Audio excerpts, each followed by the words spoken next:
ఓ అతిపెద్ద ఆధ్యాత్మిక సముదాయం నా దేశంలో జరిగే కుంభమేళా అని అన్నప్పుడు నా రోమాలు నిక్కబొడుచుకుంటాయి. పాశ్చాత్య దేశ ప్రజలు నా దేశం యొక్క సాంప్రదాయాన్ని మనస్ఫూర్తిగా స్వీకరించి ఆ అనుభవాన్ని ఆనంద బాష్పాల రూపంలో వ్యక్తపరుస్తుంటే దేశంలో ఉన్న హిందూ వ్యతిరేకులను చూస్తే ఎంతో అసహ్యం వేస్తుంది. 144 ఇయర్స్ తర్వాత వచ్చిన ఈ మహాకుంభమేళలో పాల్గొంటున్న నాగసాధువులు, పీఠాధిపతులు, అఘోరాలు, హిమాలయ యోగులను చూస్తుంటే నా సనాతన ధర్మం ఎంత గొప్పగా పూజించబడుతుందో అన్న ఆలోచన నా గుండెను గర్వంతో నింపుతుంది.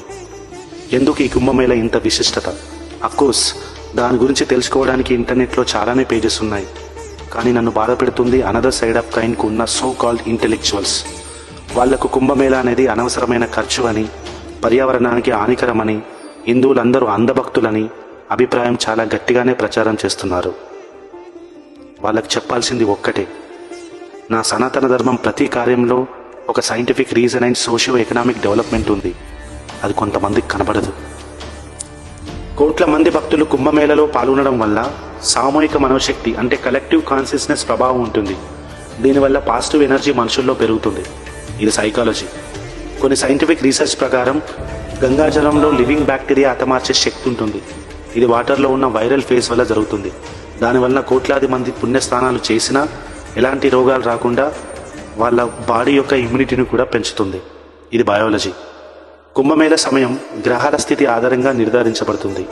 ఆ కుంభమేళ నాడు సూర్యుడు, చంద్రుడు, బృహస్పతి ఒకే నిర్దిష్ట రాశిలో ఉండడం వల్ల పున్నమి నాట ప్రభావం ఎక్కువగా ఉంటుంది.